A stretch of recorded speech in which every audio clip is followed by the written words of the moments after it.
Marketing Square. Bienvenue sur Marketing Square, le rendez-vous du growth marketing. Le growth, c'est un marketing qui sort des clous, qui se réinvente, qui se renouvelle. C'est aussi un mindset qui repose sur l'envie de se dépasser, de se détacher de ses opinions une bonne fois pour toutes et d'apprendre en continu. Si tu te reconnais dans cette description, que tu sois débutant ou expert, abonne-toi. Ce podcast va devenir ton meilleur allié. Je suis Caroline Mignot, grosse marketeuse et entrepreneur. Et chaque semaine, je partage sans compter des astuces concrètes, des méthodes actionnables, des idées utiles pour faire grandir ton business et rester à la pointe des nouveautés. Si cet épisode te plaît, tu peux le partager en me taguant ou lui laisser 5 étoiles sur Apple Podcasts. Bonjour à tous, j'espère que vous allez bien. Dans cet épisode, on va lever le mystère autour du fameux SSI, le Social Selling Index, qui est un outil mis à disposition gratuitement par LinkedIn. Je vais vous mettre le lien dans les ressources de l'épisode qui vous permettra d'aller gratuitement calculer votre score. Et dans cet épisode, on va voir dans un premier temps qu'est-ce que le Social Selling Index, est-ce qu'il est utile ou pas, et puis enfin, comment l'améliorer et quel est son impact complet sur les vues. Le Social Selling Index de LinkedIn repose sur 4 piliers qui sont identifiés comme étant les 4 piliers du social selling, c'est-à-dire tout simplement vendre via les réseaux sociaux. Dans un premier temps, établir sa marque personnelle. Donc là, je vais le développer juste après, mais évidemment, premier point, on est sur la partie profil. Deuxièmement, trouver les bonnes personnes. Là, on va le voir après aussi, mais on est sur la partie vraiment prospection. Troisièmement, échange des informations. Donc là, c'est la partie vraiment communication. Et quatrièmement, construire des relations. Là, c'est vraiment la partie réseautage. Donc le social selling, pourquoi est-ce que c'est important? LinkedIn communique dessus sur son site internet via 3 data clés. Tout d'abord, les leaders du social selling génèrent 45% d'opportunités en plus que ceux obtenant un score SSI plus faible. Deuxième data, les leaders du social selling sont 51% plus susceptibles d'atteindre leur quota, donc leur quota de vente. Et enfin, 78% des adeptes du social selling vendent plus que ceux qui n'utilisent pas les réseaux sociaux. C'est à noter que LinkedIn utilise le SSI et son poids sur la portée de vos posts, on va en parler après, pour justement vous vendre le Sales Navigator et va vous dire, le Sales Navigator permet de booster son SSI de 20% en 6 mois. Heureusement, il y a d'autres façons de booster son SSI et c'est ça qu'on va voir aujourd'hui. Pour comprendre comment améliorer son SSI, il faut comprendre comment il est calculé. Le SSI, du coup, repose sur ces 4 piliers que je vous ai détaillés juste avant. Et du coup, le pilier numéro 1, du coup, c'est les données liées à votre marque professionnelle. Donc, pour améliorer votre score SSI, il va falloir travailler la complétion de votre profil LinkedIn. Donc, être bien sûr que vous avez bien complété au maximum votre profil LinkedIn, que vous l'avez optimisé avec les bons mots-clés. Et puis, également, faites attention à avoir quelques articles publiés et puis beaucoup de recommandations. Dans un second temps, les données liées à vos relations.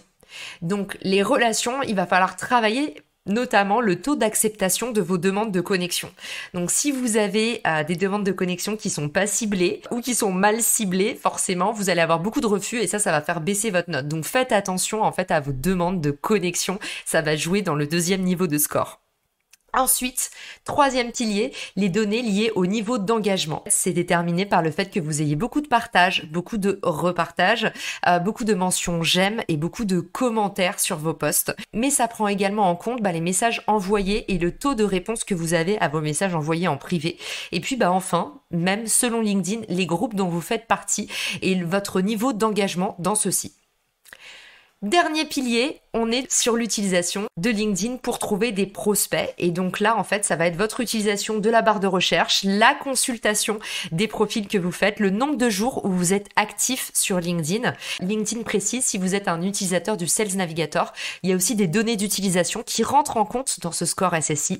Et c'est comme ça que LinkedIn vous vend le Sales Navigator comme pouvant booster votre score. C'est que du coup, influe aussi sur le score les recherches de personnes dans le Sales Navigator, les vues de profil depuis le Sales Navigator, les prospects que vous avez enregistrés, les comptes enregistrés. Je veux quand même vous rassurer là-dessus. Moi, j'ai un score SSI de 80 et je n'ai ni LinkedIn Premium ni n'utilise le Sales Navigator. Donc ça, c'est important à savoir. Ne vous mettez pas des complexes. Il y a beaucoup de croyances limitantes qui circulent sur le fait qu'il faudrait avoir un compte payant LinkedIn pour accéder au SSI ou avoir un meilleur SSI. Pas du tout. Ça peut booster votre score de bien utiliser le Sales Navigator, mais honnêtement, on peut très bien faire sans. Alors, quel est l'impact réel du score SSI sur la portée de vos posts? Eh bien, selon les études, il est quand même probant cet impact. On a dans un premier temps 30% en plus de portée si le score est supérieur à 90. Mais je veux quand même vous faire un petit disclaimer là-dessus.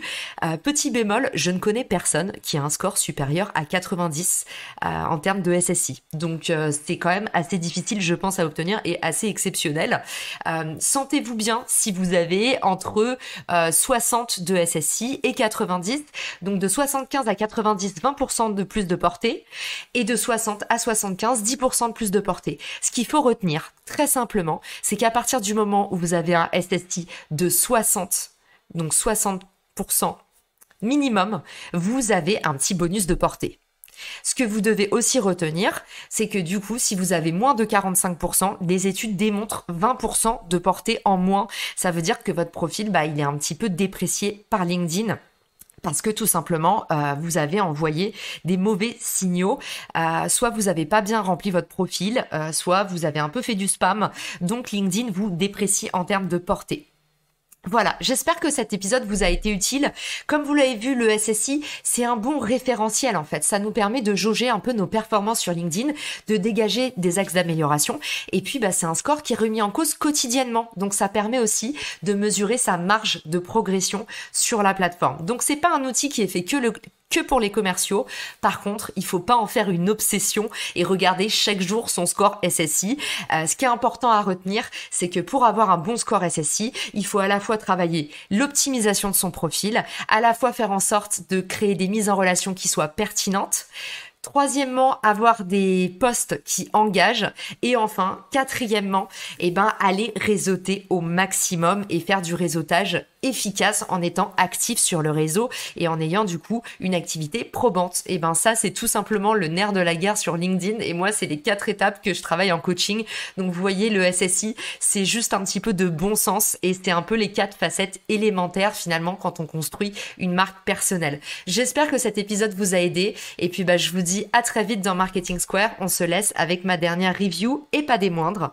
Aujourd'hui, je lis la review de Salima sur Apple Podcast qui dit « Je commence à peine à écouter les podcasts et je peux vous dire une chose, si vous ne les écoutez pas, vous ratez tout. J'ai écouté un épisode hier et depuis je l'écoute en boucle pour l'apprendre par cœur tellement tout ce qui est dit est un concentré de potions magiques. » Merci beaucoup Salima, ça fait trop plaisir et puis merci à tous ceux qui me laissent des reviews, des petits avis sur ma page Apple Podcast. Vous avez le lien pareil dans les ressources de l'épisode.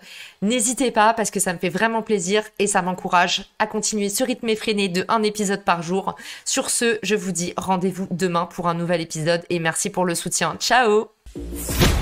Si t'as écouté jusqu'ici, c'est certainement que cet épisode t'a plu.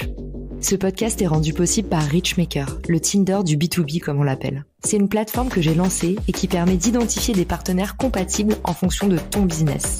En gros, dis-moi quels sont tes objectifs marketing et je te dirai qui va t'aider à les dépasser au sein de ton écosystème. Pourquoi aller chercher ses clients un par un quand on peut placer sa croissance en pilote automatique? Plus d'excuses, passe à l'action et à très vite sur Marketing Square, le podcast du gros marketing. Marketing Square.